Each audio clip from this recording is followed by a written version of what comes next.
Episode 115 पिल बनाने में प्रतिभाशाली। वह निधि थोड़ी रुक गई क्योंकि उसकी आंखों में संदेह और सदमा उमड़ आया। उसने कभी नहीं सोचा था कि जिस युवक को वह सामान्य समझती थी वह एक पिल बनाने वाला जीनियस होगा, और ओल्ड मैन गोपीनाथ के लहजे से उसने जाहिर तौर पर नकुल शॉ के लिए एक और वाइस हेड के साथ लड़ाई लड़ी थी। ये सुनकर पिल मास्टर रिधिमा भी हैरान थी और उसने एक नए प्रकाश में नकुल शॉ का सर्वेक्षण किया। पिल बनाने के मामले में रिधिमा को यह स्वीकार करना पड़ा कि वाइस हेड गोपीनाथ सबसे अच्छे और सबसे जानकार लोगों में से एक थे। लेकिन उसने कितनी भी कोशिश की, उसे नकुल शॉ के बारे में कुछ भी खास नहीं मिला। अगर उसका प्रतिभाशाली होने का कारण ये था कि वह युवा था और उसमें बहुत क्षमता थी, तो भी उसकी तुलना कबीले के कुछ पिल मास्टर्स से नहीं की जा सकती थी, जिन्होंने युवावस्था से ही पिल बनाना सीख लिया था। राजकुमारी निधि के भाव को देखकर रिधिमा को लगने लगा कि ओल्ड मैन गोपीनाथ की आंखें खराब हो गई हैं। क्या तुमने कभी पिल बनाना सीखा है या किसी को पिल बनाने में मदद की है? रिधिमा ने पूछा। पिल बनाने के लिए एक विशाल मात्रा में ज्ञान की नींव की जरूरत होती है। नहीं, मुझे कुछ नहीं पता। नकुल शॉ ने इसे नहीं छिपाया क्योंकि ओल्ड मैन गोपीनाथ और ओल्ड मैन विश्वनाथ दोनों ये जानते थे। वास्तव में वह भी उत्सुक था कि वाइस हेड गोपीनाथ और वाइस हेड विश्वनाथ ने उसे क्यों चुना था। कुछ नहीं पता। रिधिमा और निधि ने अविश्वास में एक दूसरे को देखा। पिल बनाने के किसी भी ज्ञान के बिना एक युवक के लिए एक पिल मास्टर और एक एरे मास्टर ने लड़ाई लड़ी थी। राजकुमारी निधि के दिल में तुरंत असंतोष बढ़ गया। उसे विश्वास नहीं था कि वह नकुल शॉ से बदतर थी।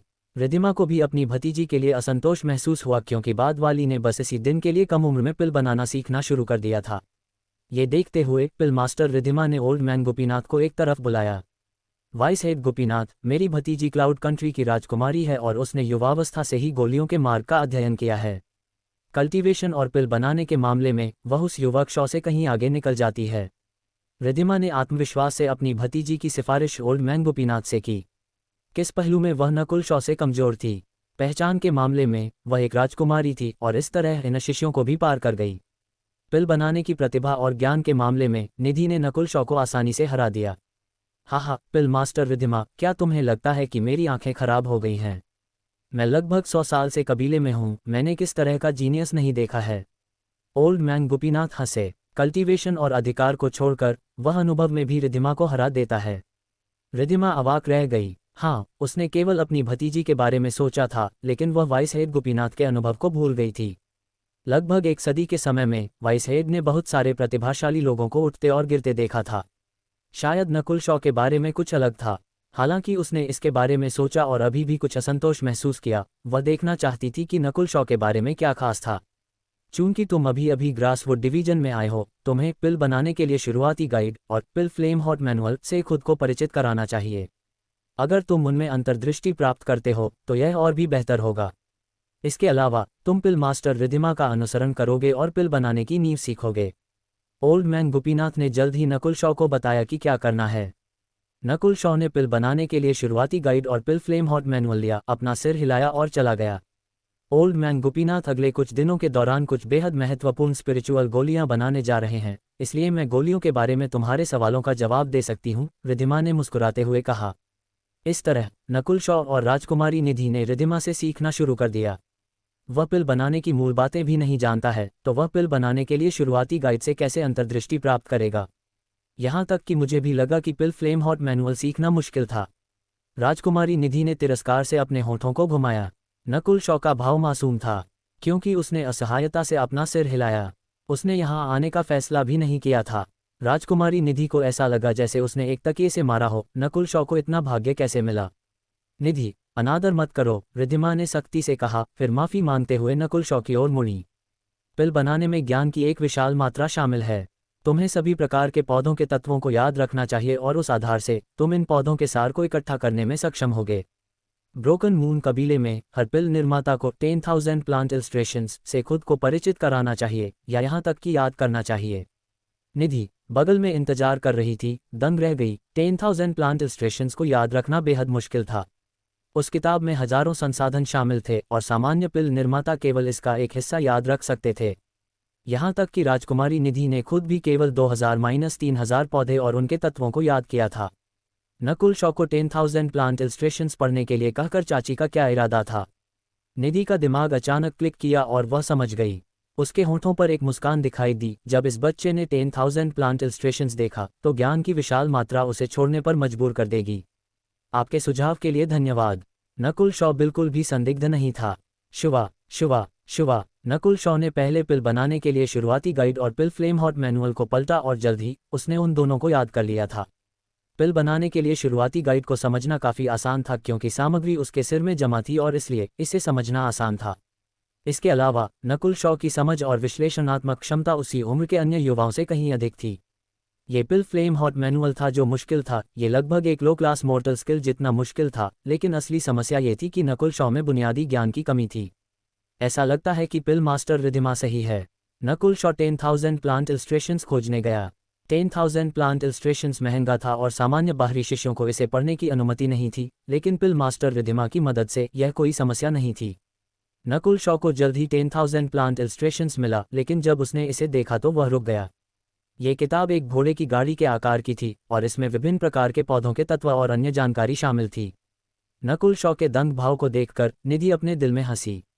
शुवा शुवा शुवा एक और शब्द कहे बिना नकुल शॉ ने 10,000 प्लांट इलस्ट्रेशंस को पलटना शुरू कर दिया। उसके कामों ने रिधिमा और निधि को दंग कर दिया। नकुल शॉ, बहुत ज़्यादा जल्दबाजी मत करो, यहाँ तक कि जीनियस को भी इसे पूरी तरह से समझने में कुछ साल लगते हैं। रिधिमा हंसी। नकुल शॉ ने जवाब नहीं दिया और इसके बजाय उसकी गति और भी बढ़ गई। ऐसा लग रहा था जैसे वह 10,000 प्लांट इलस्ट्रेशंस को खाना चाहता था। नकुल शॉ के जल्दबाजी वाले भाव को देखकर रिधिमा और निधि ने एक दूसरे को देखा और मुस्कुराईं। आधा घंटा बाद हुटिल्ड नकुल शॉ ने एक लंबी सांस ली क्योंकि उसने अपनी आंखों में एक उत्साहित नज़र के साथ 10,000 प्लांट इलस्ट्रेशंस को लौटा दिया। किताब पढ़ने के बाद उसका ज्ञान काफ़ी बढ़ गया था। किताब में ऐसी चीज़ें शामिल थीं जिनके बारे में उसने पहले नहीं सुना था। कुछ पौराणिक वस्तुओं के स्वर्ग विरोधी प्रभाव थे। उदाहरण के लिए नकुल शॉ ने मिस्टिक हेवन स्पिरिचुअल रूट नामक इस पौधे को देखा जो तुरंत किसी के सामान्य स्पिरिचुअल बॉडी को एक अर्थ या स्काई बॉडी में अपग्रेड कर सकता था। अन्य अजीब पौधे थे जैसे 1000 ईयर स्लीप ग्रास जो किसी को 1000 साल तक गहरी नींद में गिरा सकता था जबकि उनके शरीर को सड़ने से बचा सकता था, या एंशिएंट गॉड्स ब्लड जहां कोई देवताओं की शक्ति प्राप्त कर सकता था और एक 3 सिर वाली 6 भुजाओं वाली आकृति में बदल सकता था। कुल मिलाकर 10,000 प्लांट्स इलस्ट्रेशंस ने नकुल शॉ को यह महसूस कराया कि वहाँ एक बड़ी दुनिया थी, और जो उसे महसूस हुआ वह ये कि वह जिस कबीले में था वह सच्ची दुनिया का केवल एक छोटा सा कोना था। मुझे यह महसूस कराने के लिए धन्यवाद कि दुनिया कितनी रंगीन है। किताब लौटाते समय नकुल शॉ का चेहरा लाल हो गया था। रिधिमा का भाव बेहद अजीब था। उसने नहीं सोचा था कि नकुल शॉ 10,000 प्लांट इलस्ट्रेशंस को इतनी जल्दी लौटा देगा। क्या तुम इसे थोड़ा और नहीं पढ़ना चाहते? रिधिमा ने सोचा कि नकुल शॉ को एहसास होगा कि यह कितना मुश्किल था और वह छोड़ देगा, लेकिन नकुल शॉ का भाव ऐसा नहीं लग रहा था। इसे एक बार देखने से ठीक है। नकुल शॉ मुस्कुराया, लेकिन उसने नहीं समझाया क्योंकि एक सामान्य पिल मास्टर को 10,000 प्लांट इलस्ट्रेशंस को याद करने में दशकों लगते थे। अगले 2 दिनों के लिए नकुल शॉ ने अपने दिमाग में 10,000 प्लांट इलस्ट्रेशंस की सामग्री को जल्दी से देखा और एक समझ बनाई कि उनका उपयोग कैसे किया जाता है। इस आधार पर उसने पिल बनाने के लिए शुरुआती गाइड को सीखना बेहद आसान पाया। पिल फ्लेम हॉट मैनुअल के लिए नकुल शॉ ने थोड़ा सा भी सीखा, लेकिन इसका कारण ये था कि वह इसे पूरी तरह से नहीं समझ पाया क्योंकि इस मैनुअल को वास्तव में पिल बनाने का अभ्यास करने की आवश्यकता थी। 2 दिनों के बाद नकुल शॉ ने अपने ज्ञान को बढ़ाने के लिए रिधिमा से कुछ और किताबें लीं और जब उसके पास सवाल होते थे तो वह रिधिमा से पूछता था। सबसे पहले रिधिमा तिरस्कारपूर्ण थी, लेकिन बाद में वह चौंक गई। जो सवाल उसने पूछे वे ऐसे नहीं लग रहे थे जैसे किसी ने अभी अभी पिल बनाना शुरू किया हो। नकुल शॉ समुद्र में एक स्पंज की तरह था जो जल्दी से पानी को अवशोषित कर रहा था। समय का पता चले बिना ही बीत गया और इस दिन नकुल शॉ को आखिरकार कुछ याद आया। गंदगी, आज ही का दिन है जब मैं रॉकी को चुनौती देता हूँ। नकुल शॉ का भाव बदल गया क्योंकि उसने तुरंत रिधिमा और ओल्ड मैन गोपीनाथ को इस बारे में सूचित किया। एक वैकल्पिक इनर शिष्य को चुनौती देना। रिधिमा हैरान थी क्योंकि उसने पुष्टि के लिए निधि को देखा। बाद वाले ने अपना सिर हिलाया क्योंकि वह जानती थी कि यह सच था। हास्यास्पद, कल्टीवेशन में तुम्हारी प्रतिभा सिर्फ इतनी ही है, तुम्हें इसके बजाय पिल बनाने पर ध्यान देना चाहिए, ओल्ड मैन गोपीनाथ ने कहा। किसी को नहीं लगा कि नकुल शॉ जीतेगा क्योंकि उसमें केवल सामान्य प्रतिभा थी और वह एक नया शिष्य था। ओल्ड मैन गोपीनाथ के दृष्टिकोण से नकुल शॉ भविष्य में उसका शिष्य बन जाएगा और वह नहीं चाहता था कि बाद वाला चेहरा खो दे। सबसे पहले, मुझे इस लड़ाई में आत्मविश्वास है। दूसरा, मैंने सीखा है कि आपने मुझे क्या सिखाया है। नकुल शॉ पीछे नहीं हटा। तुम्हें आत्मविश्वास है। ओल्ड मैन गोपीनाथ इतने गुस्से में था कि उसकी दाढ़ी लगभग गिर गई, लेकिन फिर उसकी आंखें चमक गईं क्योंकि वह मुस्कुराया। क्या तुमने अभी कहा? तुमने सीखा है कि मैंने तुम्हें क्या सिखाया है? ये सही है, नकुल शॉ ने आत्मविश्वास से कहा। असंभव, ओल्ड मैन गोपीनाथ ने अविश्वास में ठंडे तरीके से फुसकारा। मैं तुमसे कुछ सवाल पूछूंगा और अगर तुम उनका जवाब दे पाते हो तो कोई भी तुम्हें इस लड़ाई में जाने से नहीं रोकेगा। अध्याय 116 गोली बनाने की प्रतिभा भाग 2 डील। नकुल शॉ और ओल्ड मैन गोपीनाथ जल्द ही एक समझौते पर पहुंचे। एक तरफ राजकुमारी निधि और रिधिमा नकुल शॉ के लिए पसीना बहाने से खुद को रोक नहीं पाईं। वाइस हेड गोपीनाथ कबीले के सर्वश्रेष्ठ पिल मास्टर्स में से एक थे और उनके पास एक एल्डर के समान स्तर का अधिकार था। यहाँ तक कि इनर शिष्य और डीकन भी उनका सम्मान करते थे। मैं जाहिर तौर पर अपने शब्द से पीछे नहीं हटूंगा। रिधिमा और राजकुमारी निधि गवाह हो सकती हैं। ओल्ड मैन गोपीनाथ मुस्कुराए। उनके दृष्टिकोण से नकुल शॉ थोड़ा बहुत अहंकारी था और अभी वह उसे एक हारने वाली लड़ाई से रोक सकते थे, जबकि उसे यह समझा सकते थे कि अभी भी बहुत कुछ सीखना बाकी था। ओल्ड मैन गोपीनाथ के सवाल मुख्य रूप से पिल बनाने के लिए शुरुआती गाइड के बारे में थे, न कि पिल फ्लेम हॉट मैनुअल के बारे में, ज़्यादातर इसलिए कि बाद वाला एक शुरुआती के लिए बहुत कठिन था और ओल्ड मैन गोपीनाथ जानबूझकर उसे धोखा नहीं देना चाहते थे। वास्तव में जब ओल्ड मैन गोपीनाथ ने नकुल शॉ को 2 किताबें दी तो उन्होंने केवल उम्मीद की थी कि बाद वाला किताबों से खुद को परिचित कराएगा और सब कुछ नहीं समझेगा। ये तथ्य कि नकुल शॉ ने कहा कि उसने ये सब सीख लिया था, जिससे ओल्ड मैन गोपीनाथ को अपने संदेह हुए, क्योंकि युवक ने केवल कुछ दिन लिए थे। उसने प्रतिभाशाली लोगों को देखा था, लेकिन तब भी उन लोगों ने उतने समय में केवल थोड़ी मात्रा में ही सीख लिया था। पहला सवाल, पिल बनाना क्या है? ओल्ड मैन गोपीनाथ ने सबसे आसान सवाल से शुरू किया। पिल बनाना आइटम से सार इकट्ठा करना और उसे संघनित करना है। पिल बनाने का महत्व बनाना है, किसी के पास पिल फ्लेम की मदद होनी चाहिए। नकुल शॉ ने न केवल ओल्ड मैन गोपीनाथ के सवाल का जवाब दिया, बल्कि उसने बहुत सारी जानकारी भी जोड़ी। पहला सवाल बेहद सरल था और कोई भी हैरान नहीं था कि नकुल शॉ इसका जवाब दे सकता था, लेकिन दूसरा सवाल कहीं ज़्यादा कठिन था। पिल बनाने के संसाधनों को चुनने के बारे में बताओ, ओल्ड मैन गोपीनाथ ने शांति से कहा। हर पौधे की दुनिया में अपनी खुद की विशेषताएं और तत्व होते हैं, इसलिए उनके सार सभी अलग अलग होते हैं। इसलिए जब कोई उन्हें मिलाने या विलय करने की कोशिश करता है तो ये बेहद जटिल होता है। नकुल शॉ ने आसानी से जवाब दिया और उसके दिमाग में एक विशाल मात्रा में ज्ञान दिखाई दिया। अपनी पिल फ्लेम को नियंत्रित करते समय किसी को किस बारे में सावधान रहने की जरूरत है? ये सवाल एक नौसिखिए के लिए बेहद कठिन था। इससे पहले कि कोई ट्रू स्पिरिट दायरे तक पहुंचता है, पिल मास्टर्स के पास वास्तव में अपनी खुद की पिल फ्लेम नहीं होती है। इसलिए उन्हें पिल फ्लेम को प्रज्वलित करने में मदद करने के लिए आइटम खोजने की जरूरत होती है। उदाहरण के लिए, जलते हुए कोयले की लपटों का उपयोग गोलियां बनाने के लिए किया जा सकता है, लेकिन उनका स्तर उच्च नहीं होगा। आग के तत्व के आइटम जलाए जाने पर एक उच्च स्तर बनाते हैं। नकुल शॉ का जवाब अभी भी आकस्मिक था और वह एक सांस में 1000 शब्द तक बोल सकता था। ओल्ड मैन गोपीनाथ की निगाहों में खुशी और उत्साह था। रिधिमा भी हैरान थी। वह स्पष्ट रूप से जानती थी कि नकुल शॉ सिर्फ एक शुरुआती था, लेकिन यह सवाल गहरा था। ऐसा लग रहा था कि ज्ञान से संबंधित कोई भी सवाल नकुल शॉ से आगे नहीं निकल सकता था। समय के एक निश्चित बिंदु के बाद ओल्ड मैन गोपीनाथ के सवाल पिल बनाने के लिए शुरुआती गाइड के बजाय पिल फ्लेम हॉट मैनुअल की ओर बढ़ने लगे। पिल फ्लेम हॉट मैनुअल बेहद जटिल था और पौधों के बुनियादी ज्ञान के बिना किसी के जवाब बहुत दूर होंगे, लेकिन उसके किसी भी सवाल ने नकुल शॉ को धोखा नहीं दिया। रिधिमा के चेहरे पर सदमा दिखाई दिया और राजकुमारी निधि दंग रह गई। कुछ सवाल उसके लिए भी बहुत कठिन थे, जिसने बचपन से ही पिल बनाना सीख लिया था। आखिरकार ओल्ड मैन गोपीनाथ के सिर पर ठंडा पसीना आ गया था। इस समय वह नहीं जानता था कि उसे खुश होना चाहिए या नहीं, लेकिन नकुल शॉ ने साबित कर दिया था कि उसने पिल बनाने के लिए शुरुआती गाइड और पिल फ्लेम हॉट मैनुअल सीख लिया था। ऐसी विश्लेषणात्मक क्षमता होने का मतलब था कि वह एक राक्षस था। आखिरी सवाल, ओल्ड मैन गोपीनाथ ने एक गहरी सांस ली और सोलमली कहा, चूंकि तुमने पिल बनाने के लिए शुरुआती गाइड और पिल फ्लेम हॉट मैनुअल सीख लिया है, मुझे स्नो स्पिरिचुअल पिल बनाने वाली मूल रचना बताओ। ये गोली पिल बनाने के लिए शुरुआती गाइड और पिल फ्लेम हॉट मैनुअल में दिखाई देती है। मूल रचना। रिधिमा ने एक ठंडी सांस ली। ये सवाल लगभग पिल बनाने के मूल तक पहुंच गया था। कई प्रसिद्ध पिल मास्टर्स की अपनी खुद की रचनाएं थीं, जिसमें यह शामिल था कि पौधों को कैसे मिलाया जाना चाहिए। हालांकि स्नो स्पिरिचुअल पिल एक साधारण आध्यात्मिक गोली थी और जटिल नहीं थी, यह एक नौसिखिए के लिए कठिन थी। एक शुरुआती को पौधे मिलाने के नियमों को भी नहीं पता था, तो वे रचना को कैसे खोज पाएंगे? ये सवाल पूछे जाने के बाद सभी चुप हो गए। ओल्ड मैन गोपीनाथ ने अपने दिल में आह भरी, क्या ये सवाल बहुत कठिन था? जो लोग इस सवाल का जवाब देने में सक्षम थे वे सभी पिल मास्टर थे। 1000 साल का बर्फ कमल बर्फ और बर्फ का सार रखता है और यह स्नो स्पिरिचुअल पिल के मुख्य घटकों में से एक है। शार्प स्किन स्पिरिचुअल मंकी का रक्त और दिमाग थोड़ा यांग है और ये दूसरा प्रमुख घटक है। थरी स्प्रॉट एमरल्ड ग्रास एक सुखदायक सामग्री है जिसमें किसी को शांत करने की क्षमता है। नकुल शॉ ने कुल 34 घटकों और उनके संबंधित तत्वों और उन्हें कैसे मिलाया जाना चाहिए इसकी सूची दी। जब वह खत्म हुआ तो ओल्ड मैन गोपीनाथ और रिधिमा के मुंह खुले रह गए। राजकुमारी निधि का दिल कांप गया। वह ये नहीं मानना चाहती थी कि उसके सामने इस युवक ने पिल बनाने के मामले में उसे पार कर लिया था। थोड़ी देर बाद ओल्ड मैन गोपीनाथ ने एक आह भरी क्योंकि उसने नकुल शॉ को गहराई से देखा।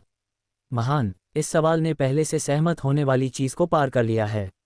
वह जाहिर तौर पर जानता था कि इस सवाल ने उन्होंने पहले जो योजना बनाई थी उससे अधिक था, लेकिन उसका इरादा नकुल शॉ के अहंकार को शांत करना था। इसके विपरीत इसने दिखाया कि नकुल शॉ वास्तव में कितना राक्षसी था। तुम कुछ दिन पहले कुछ नहीं जानते थे तो तुम स्नो स्पिरिचुअल पिल बनाना कैसे जानते थे? रिधिमा ने उत्सुकता से पूछा। उसे संदेह था कि नकुल शॉ ने पहले पिल बनाना सीख लिया था। हाँ, ये सब तुम्हारी वजह से है। अगर तुमने मुझे पहले 10,000 प्लांट इलस्ट्रेशंस नहीं दिया होता तो मैं इस सवाल का जवाब नहीं दे पाता। नकुल शॉ हल्के से हंसा। 10,000 plant illustrations? Old man Gopinath रुके, फिर रिधिमा की ओर देखा जैसे पूछ रहे हो क्या हो रहा है। रिधिमा का दिल कस गया और उसने तुरंत कहानी सुनाई कि उसने नकुल शॉ को 10,000 प्लांट इलस्ट्रेशंस की सिफारिश कैसे की। वाइस हेड गोपीनाथ के अनुभव के साथ वह रिधिमा के इरादों को कैसे नहीं देख सकते थे। तो क्या अगर तुमने 10,000 प्लांट इलस्ट्रेशंस पढ़ा है, उसमें सचमुच हजारों रचनाएं हैं और तुमने स्नो स्पिरिचुअल पिल की रचना को याद कर लिया? राजकुमारी निधि ने ठंडे तरीके से फुसफुसाया। उसे भी संदेह था कि नकुल शॉ ने पहले पिल बनाना सीख लिया था। मैंने न केवल स्नो स्पिरिचुअल पिल रचना को याद किया है, मैंने पूरी सामग्री को याद किया है, नकुल शॉ ने उपहासपूर्वक जवाब दिया। पूरी किताब? रिधिमा और राजकुमारी निधि के दिल हिल गए। क्या तुम कह रहे हो कि तुमने पूरी 10,000 प्लांट इलस्ट्रेशंस को याद कर लिया है? ओल्ड मैन गोपीनाथ उत्साह से खड़े हो गए। अपने लगभग 100 साल के अनुभव के साथ वह जाहिर तौर पर उन प्रतिभाशाली लोगों को जानते थे जो सब कुछ याद कर सकते थे जो वे देखते थे। उदाहरण के लिए जय उनमें से एक था, लेकिन याददाश्त के मामले में यहाँ तक कि जय भी नकुल शॉ जितना अच्छा नहीं था। नकुल शॉ ने वास्तव में सब कुछ याद नहीं किया, यह अधिक फोटोकॉपी था जो उसने अपने दिमाग में देखा था। यहाँ तक कि एक जटिल तस्वीर या मार्शल आर्ट को भी उसकी याददाश्त में फोटोकॉपी किया जा सकता था। ये सही है, ये सिर्फ वह सब कुछ याद करना है जो मैं देखता हूँ, नकुल शॉ ने आकस्मिक रूप से कहा। उसके शब्दों ने दूसरों को चौंका दिया। एक प्रतिभाशाली व्यक्ति जो केवल एक बार पढ़कर सब कुछ याद कर सकता था, वह अध्ययन के वर्षों को बचा सकता था। इसके अलावा नकुल शॉ ने पूरी 10,000 प्लांट इलस्ट्रेशंस को याद कर लिया था, जिसे पूरा करने में दूसरों को दसियों साल लगते थे। ये साबित करने के लिए कि यह सच था, तीनों में से प्रत्येक आया और 10,000 प्लांट इलस्ट्रेशन से सवालों की एक श्रृंखला पूछी। तीनों ने अजीब विषयों और दुर्लभ पौधों के बारे में पूछा, लेकिन उनके सवालों का जवाब नकुल शॉ ने पूरी तरह से दिया। ये बहुत ज्यादा निराशाजनक था। तीनों अवाक थे, खासकर राजकुमारी निधि और रिधिमा। लेकिन ओल्ड मैन गोपीनाथ के दिल के अंदर और भी उत्साह था। तीसरी परीक्षा में उस दिन उसने देखा कि नकुल शॉ में महान समझ थी और वह सटीक था जो पिल बनाने के लिए जरूरी था। लेकिन उसने नहीं सोचा था कि नकुल शॉ की सच्ची प्रतिभा इतनी ज्यादा भयानक थी। वाइस हेड गोपीनाथ, तुम मुझे अब नहीं रोकोगे, है ना? नकुल शॉ हंसा। ओल्ड मैन गोपीनाथ की भौं पर काली रेखाएं दिखाई दी क्योंकि वह फड़फड़ाया।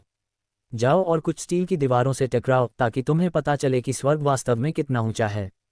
ओल्ड मैन गोपीनाथ के पास इस शिष्य को रोकने का कोई तरीका नहीं था। वह नकुल शॉ को हराने की उम्मीद कर रहा था ताकि वह सही रास्ते पर वापस चला जाए। हे, मैं भी जाकर देखूंगा, निधि भी उत्साहित थी। जाओ। रिधिमा ने अपने हाथ हिलाए और इस तरह नकुल शॉ और राजकुमारी निधि ने ग्रासवुड डिवीजन छोड़ दिया और वे आउटर क्लान हॉल की ओर चले गए। यह उसी आउटर क्लान हॉल में था जहां नकुल शॉ की पहली सच्ची लड़ाई शुरू हुई थी।